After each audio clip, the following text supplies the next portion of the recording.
नमस्कार, रणरागिणी न्यूजमध्ये आपले स्वागत। मराठा नेते मनोज जरांगे पाटील आणि राष्ट्रवादी काँग्रेसचे नेते धनंजय मुंडे यांच्यातील नार्को टेस्टच्या आव्हानामुळे राजकीय वातावरण तापले आहे। धनंजय मुंडे यांनी दिलेले आव्हान स्वीकारत जरांगे पाटील यांच्या शिष्टमंडळाने जालना पोलीस अधीक्षकांची भेट घेऊन निवेदन सादर केले आहे।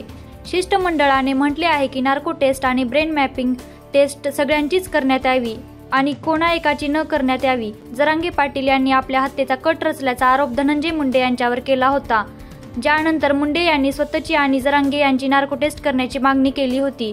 आता जरांगेंनी हे आव्हान स्वीकारले असून केवळ स्वतःचीच नव्हे तर कटात सामील असलेल्या 10 ते 12 जणांची नार्को आणि ब्रेन मॅपिंग टेस्ट करण्यात यावी अशी मागणी त्यांनी केली आहे। या शिष्टमंडळात अंतरवाली सराटीचे सरपंच पांडुरंग तारक यांचाही समावेश आहे।